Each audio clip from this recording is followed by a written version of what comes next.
সেইটা এদের সহ্য হলো না। 2-4টা শুয়োরের বাচ্চা ক্রিমিনাল আসে এখানটাই, এই পুলিশের মদতে আর তৃণমূলের মদতে যা খুশি তা করে মনে করছে। এখানকার মানুষকে সংঘবদ্ধ করে এই দুর্বৃত্তদের মোকাবেলার রাস্তায় নামতেই হবে, তাহলে এই এলাকার মানুষ আগামী দিনে আর সুস্থ স্বাভাবিক থাকতে পারবে না।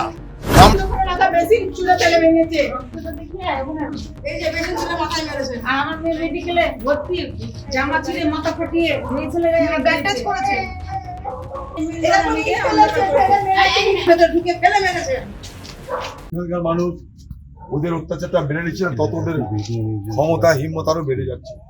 এটা বন্ধ করো, বলেছে বেরোলেই গুলি করে মারবো, এরকম ফ্ল্যাশ টপ করো দাদা, ফ্ল্যাশ টপ করো। গুলি করে মারনে মারা যায়, তারা ঘরের মধ্যে ঢুকে মেয়েদেরকে হাত দেয় না, বহুত গুলি করে মারনে মারা দেখে। হ্যালো, সম্মান করে মানুষ। আসতে আমি ওই স্পটে ওনাদের বাড়িতে এসেছি। গোটা বাড়ি মানে ফিয়ার স্ট্রিকেন বাড়ি, একটা বাড়িতে রক্ত পড়ে আছে, বাচ্চা তারা একদম বাচ্চা, 4 বছরের বাচ্চা আছে, 3 বছরের বাচ্চা আছে। কমপ্লেন করার জন্য কমপ্লেনে থানায় যাবে কি করে? তারা হসপিটালে ভর্তি হয়ে গেছে, আমরা কমপ্লেনটা দেবো কি করে? আচ্ছা ঠিক আছে, আমি হসপিটালে আমি নিজেই যাচ্ছি, তাদেরকে আমিও বলবো। কোন হসপিটালে গেছে? মেডিকেল।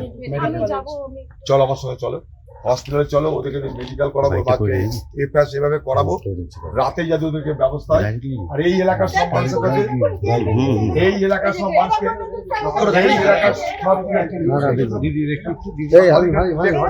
সাংবাদিককে দেখো ওই ভিতরে রক্তটা দেখেছো? আর এই পাড়াতে কালকে আমি আবার আসছি, আপনারা সবাই এক হন, এই পাড়ার বাড়িতে লাঠি বল্লম সুরকি রাখুন, কোনো কেঁদে লাভ নাই, লাঠি বল্লম সুরকি রাখুন, আমরা থাকবো। ওইসব কুত্তার বাচ্চাদের দুর্বৃত্তদের পিটিয়ে তাড়িয়ে দেওয়া হবে এখান থেকে। আপনারা রুখছেন না বলে আরো হচ্ছে, রুখতে হবে না, জানি এমনি দাঁড়িয়ে মার খাবার থেকে রুখার দরকার, চেষ্টা করতে হবে। আপনাদের এখানটা আমি বসবাস করবো, হ্যাঁ জানি রুখতে হসপিটালে ভর্তি হয়েছে, রুখতে গেলে ভর্তি হতো না, দাঁড়িয়ে থাকার জন্য ভর্তি হচ্ছে। রুখতে গেলে ভর্তি হতো না, রুখতে গেলে ওরা ভর্তি হতো, এতগুলো, ওরা কেউ বীর পুরুষ না, এতগুলো মানুষ যদি বেরিয়ে আসে হাতে লাঠি নিয়ে, ওরা এই কাজ করতে পারে না। আমরা মার গলা পেতে দিয়েছি তাই মারছে, রুখতে গেলে ওরা হাসপাতালে যেত। আজকে ভয় করছে, ঘৃণাও তৈরি হচ্ছে, একসঙ্গে মোকাবেলা করতে হবে। আমি কালকে আবার আসছি আপনাদের কাছে। না, ঘর খুলে রাখবেন,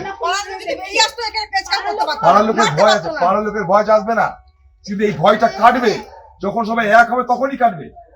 পুলিশের পক্ষ থেকে আমরা যা করার করাচ্ছি, আমি নিজে থানায় হসপিটালে যাচ্ছি, এফআইআর যেভাবে করাচ্ছি, কিন্তু আপনাদেরকে আমার বক্তব্য একটাই, এই পাড়ার যুবকদেরকে একটাই বক্তব্য, আমি কালকে আবার আসছি, সংঘবদ্ধ হতেই হবে। বাঁচার রাস্তা একটা, সংঘবদ্ধ হওয়া। তাহলে আজকে আপনার বাড়িতে হচ্ছে, কালকে আরেকজনের বাড়িতে হবে। আমি এখানে কিছু করিনি, ধর্মাক্ত অবস্থায় খালি মন্দিরের সামনে বসেছিলাম, আর ওদের এই মন্দিরের পক্ষ থেকে একটা ফ্যান দিয়েছিল খালি, এইটা অপরাধ এদের, সেই কারণে আজকে হামলা হলো।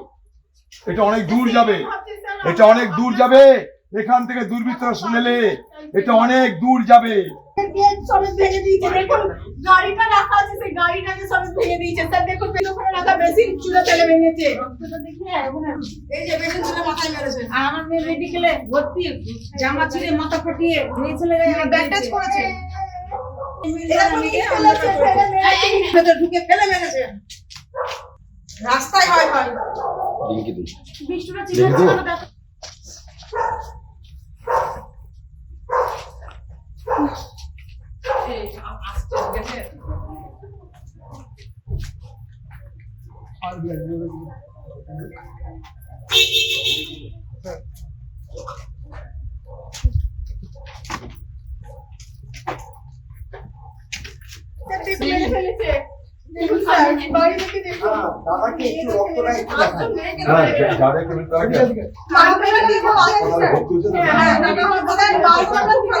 নিয়ে থাকি, আমার খুব খারাপ অবস্থা, বাড়ির লাইট বন্ধ হচ্ছে।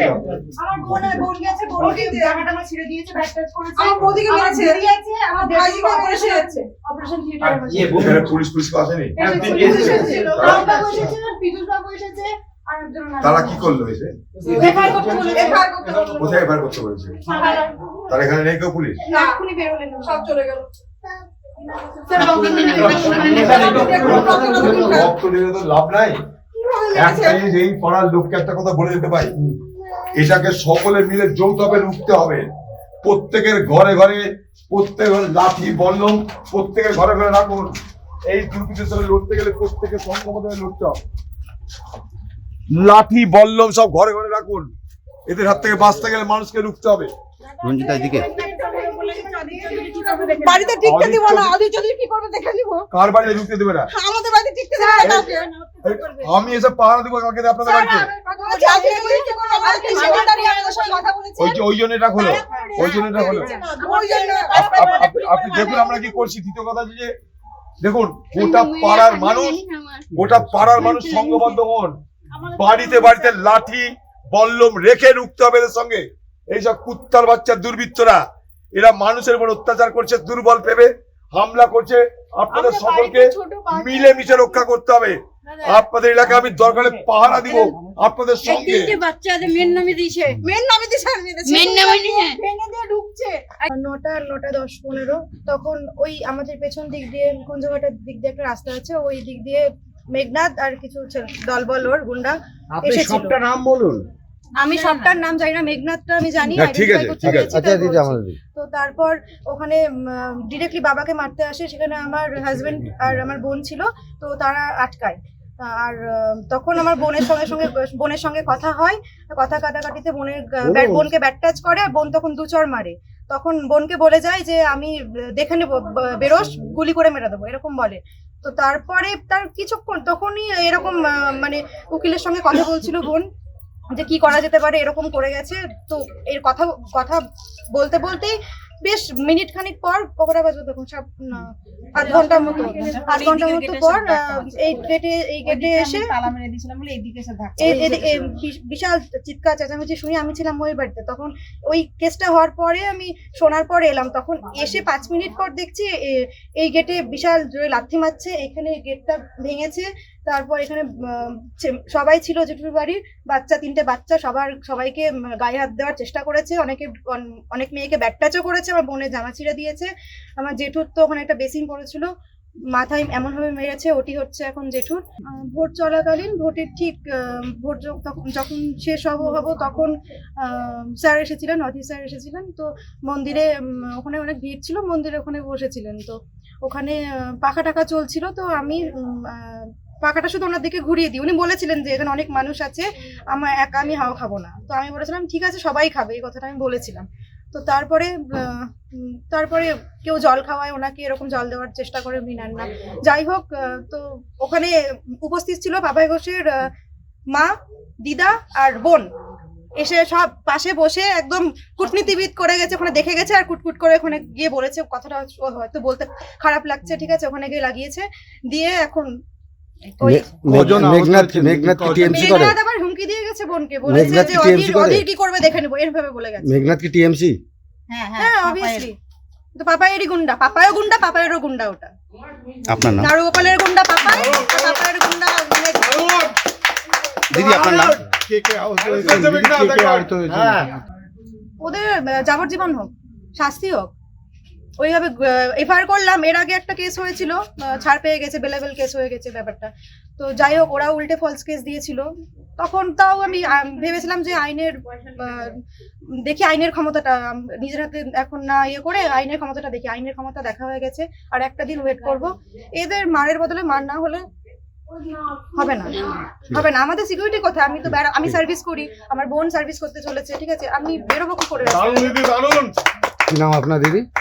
প্রিয়া ঘোষ। দেখুন, ইনি কংগ্রেস আস্তে ইনি কংগ্রেস কর্মী কি তৃণমূল কর্মী আমি কিন্তু জানি না। আমি এই জন্য আসিনি যে কংগ্রেস কর্মীকে মেরেছে।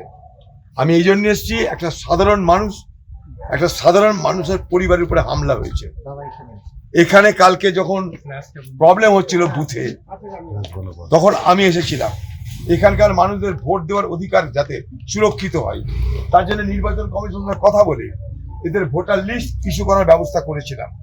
এখানে এত স্লো ভোট হচ্ছিল যে মানুষ এখানে ভোট দেওয়ার সুযোগ পাচ্ছিল না।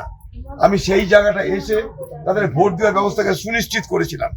এই সময়টা যখন চলছে তখন আমি কিছুক্ষণের জন্য মন্দিরের গেটের সামনে বসেছিলাম, কারণ দাঁড়ানোর জায়গা পাচ্ছিলাম না। সমস্ত লাইন ভোটারদের লাইনের মাঝখানে ডিস্টার্ব করা উচিত না আমার। আমি তাই ভোটারদের লাইন থেকে দূরে গিয়ে এই মন্দিরের সামনে একটু বসেছিলাম, কিচ্ছু করিনি, মন্দিরের মধ্যেও ঢুকিনি। মন্দিরে যারা মালিক তারা ওইখানটায় গিয়ে বললো আপনি বসে আছেন, একটা ছোট ফ্যান দিল। এই ফ্যানের হাওয়াটা খালি নিয়েছিলাম আমি, তাও বলেছিলাম ফ্যান দেওয়ার দরকার নেই। আমাকে জল খাবার দিতে এসেছিল, আমি বলেছি না কিছু দরকার নাই, আপনারা যান, ফ্যানটাও দরকার না। তাহলে বললো না একটু ফ্যান দিলাম। ঠিক এইটুকু, ঠিক এই অপরাধে যেহেতু আমাকে ফ্যানটা দেওয়া দিয়েছে, সেই অপরাধে আজকে তাদের বাড়ির পরে হামলা হলো।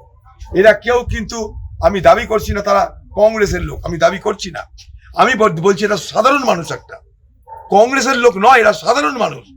তাদের উপরে কেন হামলা হবে? তাদের বাড়ির মেয়ে দেখুন, একটা তাদের বাড়ি 2-3টে বোন, তারা একটা সুন্দর বাচ্চা কালকে আমার সঙ্গে হাত মেলালো এখানটায়, তাকে আমি আদর করলাম। সেইটা এদের সহ্য হলো না। 2-4টা সুরের বাচ্চা ক্রিমিনাল আসে এখানটায়, এই পুলিশের মদতে আর তৃণমূলের মদতে যা খুশি তা করে মনে করছে। এখানকার মানুষকে সংঘবদ্ধ করে এই দুর্বৃত্তদের মোকাবেলার রাস্তায় নামতেই হবে, নাহলে এই এলাকার মানুষ আগামী দিনে আর সুস্থ স্বাভাবিক থাকতে পারবে না।